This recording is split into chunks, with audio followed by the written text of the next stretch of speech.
በ26 ጻድቁ አባታችን አቡነ ሀብተ ማርያም ይውላሉ። የአባታቸው ስም ፍሬ ብሩክ ነው።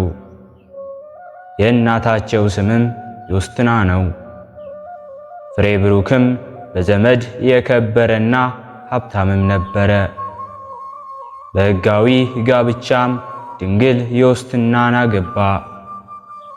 ይህችም በበጎ ሥራ ያጌጠች እርሷ ናት። በሐሳቧም በዓለም መኖር ምን ይረብሻል የሚል መጣባት። ፈጥናም ወደ ምድረ በዳ በረሃ ወረደች። ከዋሻ ገብታም ቆመች። ስለ ስሜም ቤትን ወይም ወንድሞችን ወይም እህቶችን ወይም አባትን ወይም እናትን የተወ ወይም ሚስትን ወይም ልጆችን ወይም ርስትን እንዲሁ የተወ 200 እጥፍ ዋጋ ያገኛል ያለውን የወንጌል ቃል በማሰብ የማቴዎስ ወንጌል ምዕራፍ 19 ከቁጥር 29።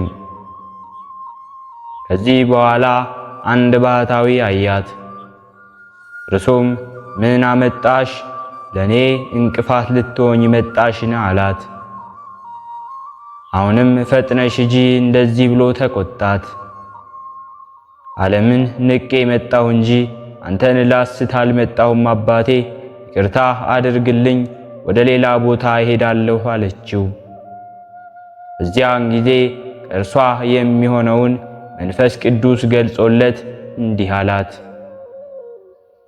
ዜናው በዓለም የታወቀ ብዙ ነፍሳትን ከሲኦል የሚያወጣ ትወልጃለሽና ወደ ቤትሽ ተመለሽ አላት። ቅድስት ዮስትናም የፈጣሪ ፍቃድ ከሆነ ብላ ወደ ቤቷ ተመለሰች። ከጥቂት ቀንም በኋላ ጸንሳ ደምግባቱ ያማረ ልጅን ወለደች። 40 ቀንም ሲሆነው ወደ ቤተ ክርስቲያን ወሰዱት። ካህኑም ተቀብሎ አጠመቀው። ስሙንም ሀብተ ማርያም ብሎ ሰየመው። ሕፃኑም ጥቂት ካደገ በኋላ ቤተ ክርስቲያን ውስጥ እግዚኦ መሐረነ ክርስቶስ ሲሉ ሰምቶ ሀብተ ማርያም ይህች ጸሎት መልካም ናት፣ እኔም መርጫታለሁ ብሎ ሌሊቱን ሁሉ ይሰግድ ነበር። ከዚህ በኋላ አባቱ የበግ ጠባቂ ያደረገውና በጎቹን እየጠበቀ ሳለ ብዙ የበግ ጠባቂዎች እሸት ተሸክመው መጥተው እንብላ አሉት። የመጣበትን አላውቅምና አልበላም አላቸው። በቁጣ ዓይንም አዩት። እሸቱንም ከጨረሱ በኋላ ሀብተ ማርያም ታላቅ ዝናብ መጣ፣ የምንጠጋበት የለም፣ ቤታችን እንሂድ አለ። የሚታይ ደመናም የለም፣ እንዴት ይዘንባል አሉት። እኔ የማውቀውን አታውቁምና አላቸው። አልሰሙትም ነበር። እርሱም በጎችን ይዞ ወደ ቤቱ በገባ ጊዜ ታላቅ ዝናብና ነፋስ፣ መብረቅ፣ ነጎድጓድም ተሰማ። ታላቅ ዝናብም ሆነ፣ መሸሸጊያም አላገኙም። በሁለተኛም በጎቹን እየጠበቀ ሳለ አንድ የበግ እረኛ መጥቶ በትሩን ነጠቀውና ሄደ። በሕያው እግዚአብሔር ስም ምልሃለው በትሬን አትውሰድብኝ አለው። አልሰጥም አለው። ያን ጊዜ ያቀማኛውን በነፋስ ላይ ተቅበዝብዞ ተሰቀለ። የእግዚአብሔር አገልጋይ ሀብተ ማርያም ማረኝ አለ። ሁሉም ሰዎች አይተው አደነቁ። ሀብተ ማርያም ሆይ ይቅር በለው አሉት። እርሱም እግዚአብሔር ሰቀለው እንጂ እኔ ምን አደረግኩ አለ። እግዚአብሔር ይቅር ይበለው አለ። ያን ጊዜም ወርዶ በእግዚአብሔር ፈቃድ በእግሩ ቆመ። ከእግሩ በታችም ሰገደ። ከዚህ በኋላም ሀብተ ማርያም ስለ አድባር ከምትባል ገዳም ገባ። መነኮሰም። ከመነኮሳት ተለይቶ ታላቅ ተጋድሎ ጀመረ። ከባህርም ገብቶ ይሰግድ ነበር። ያለ ሰንበትም ቀን እህል አይቀምስም ነበር። ከዚህ በኋላ እህል መብላትን ተወ። ምግቡም ቅጠል ሆኖ ብዙ ተጋድሎንም በሰራ ጊዜ መድኃኒታችን ኢየሱስ ክርስቶስ ወደ እርሱ መጣና ሚካኤልና ገብርኤል የመላእክትን ማህበር ዙሪያውን ሆነው ያመሰግኑት ነበር። ወዳጄ ሀብተ ማርያም ሰላም ላንተ ይሁን አለው። ከግርማውም የተነሳ ወድቆ እንደ በድን ሆነ። ጌታችንም በእጁ አንስቶ እፍ አለበትና ተጋድሎ በኢየሩሳሌም ሰማያዊት ተጻፈ አለው። የማቴዎስን የማርቆስን ወንጌል በምታነብ ጊዜ ከቅዱሳን ጋር የምትገናኝበት የብርሃን ሰረገላ ሰጠሁ፣ ወደ ኢየሩሳሌም የምትበርበት የእሳት ሰረገላን ሰጠሁ አለው። ሁለተኛ ነገሥት ምዕራፍ 2 ከቁጥር 11። ከብዙ ተጋድሎ በኋላ የሚሞትበት ጊዜ ሲደርስ ለሞቱ ምክንያት ይሆን ዘንድ ትንሽ ቸነፈር ያዘው።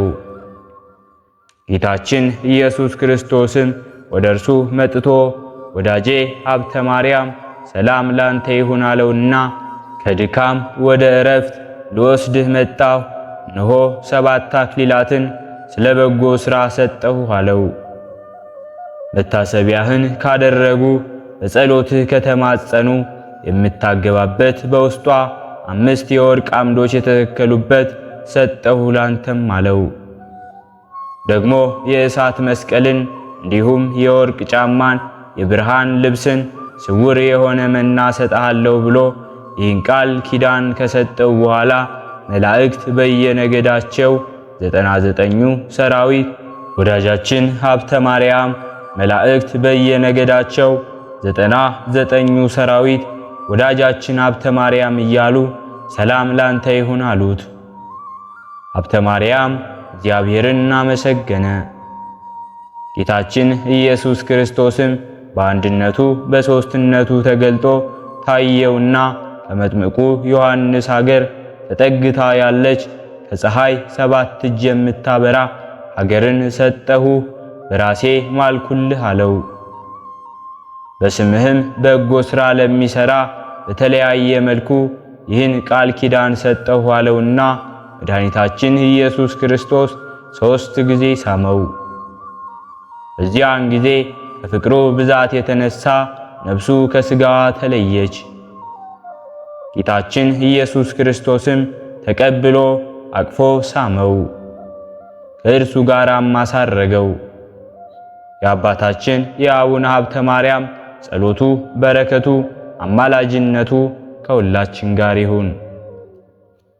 በሁለተኛነት የምናከብረው በዓላችንም ሐዋርያው ዲዲሞስ ቶማስን ነው። በ26 ቀን ዲዲሞስ የተባለው ሐዋርያ ቶማስ ይውላል።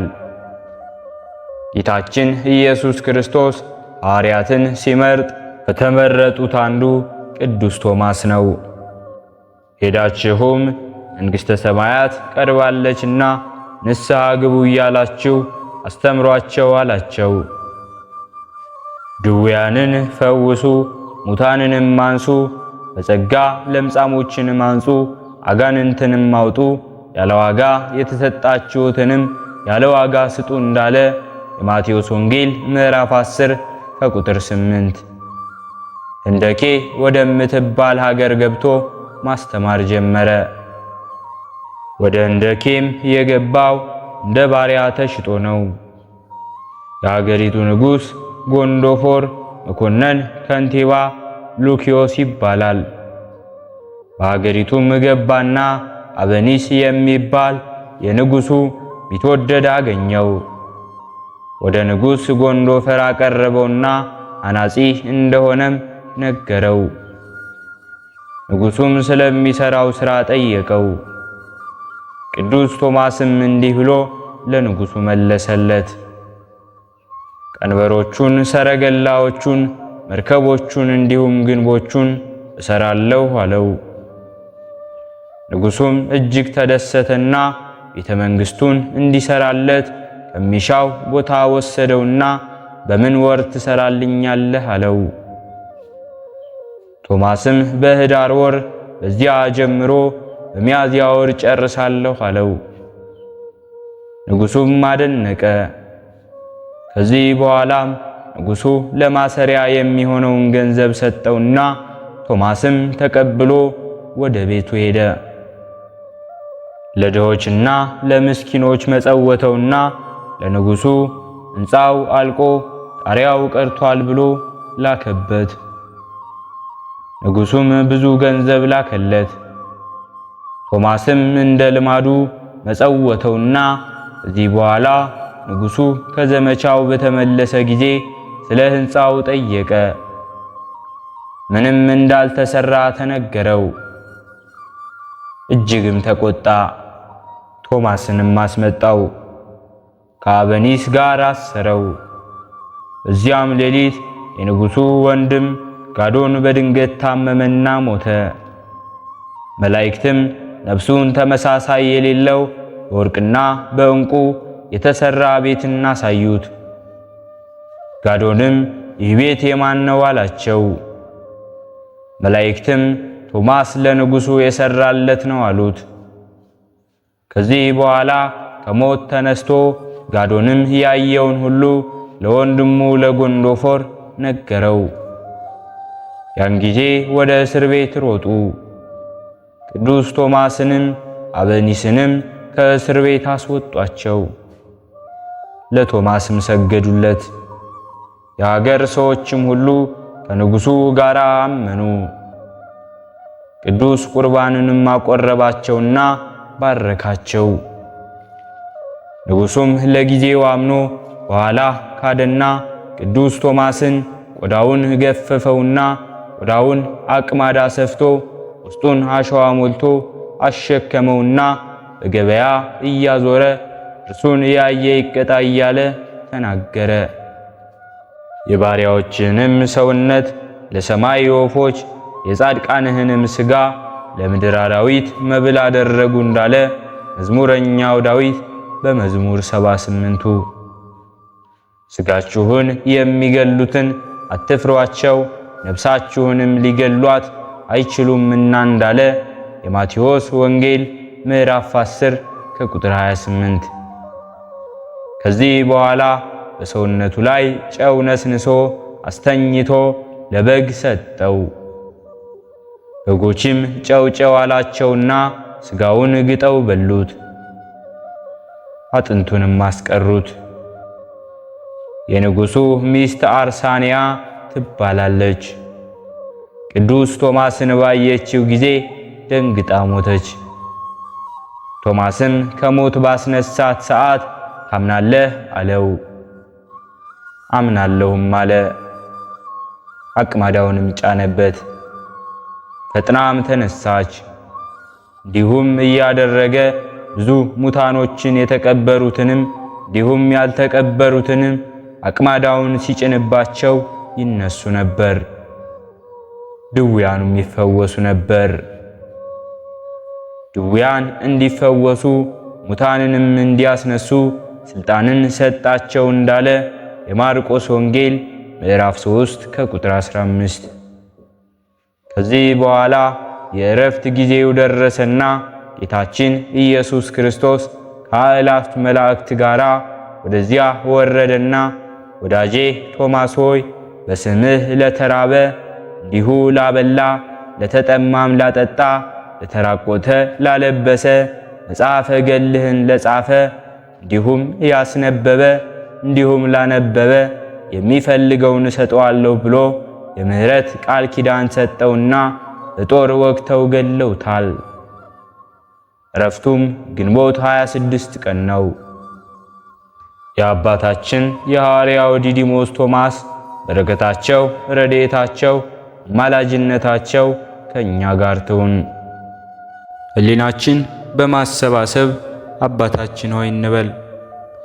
አባታችን ሆይ በሰማያት የምትኖር፣ ስምህ ይቀደስ፣ መንግሥትህ ትምጣ፣ ፈቃድህ በሰማይ እንደሆነች እንዲሁም በምድር ላይ ትሁን። የዕለት እንጀራችንን ስጠን ዛሬ፣ በደላችንንም ይቅር በለን እኛም የበደልነውን ይቅር እንደምንል፣ አቤቱ ወደ ፈተናም አታግባን ከክፉ ሁሉ አድነን እንጂ መንግሥት ያንተ ናትና፣ ኃይል፣ ክብር፣ ምስጋና ለዘላለሙ አሜን። እመቤታችን ቅድስት ድንግል ማርያም ሆይ በመልአኩ በቅዱስ ገብርኤል ሰላምታ ሰላም እንልሻለን።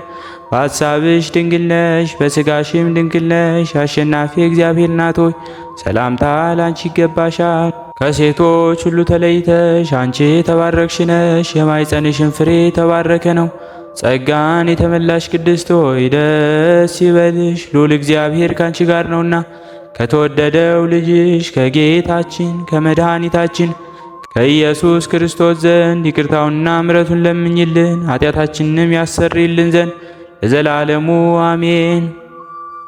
ስለነበረን ጊዜ ሁሉ የአምላካችን የልዑል እግዚአብሔር ስሙ ዛሬም ዘወትርም የተመሰገነ ይሁን። አነሳስቶ ላስጀመረን አስጀምሮ ላስፈጸመን ለልዑል እግዚአብሔር ምስጋና ይሁን። ከዚህ በላይ እንድንሰራ አገልግሎቱ በሰፊው ይሰጥ ዘንድ በሀገር ውስጥም በሀገር ውጭም ያላችሁ ይህንን መንፈሳዊ ቻናል ላይክ፣ ሰብስክራይብ፣ ሼር በማድረግ ድጋፋችሁን ታሳዩን ዘንድ በትህትና እንጠይቃለን። ያላችሁን ሐሳብ አስተያየት በኮሜንታችን ስር ላይ አስቀምጡልን። ወስብሐት ለእግዚአብሔር ወለወላዲቱ ድንግል ወለመስቀሉ ክቡር። ይቆየን።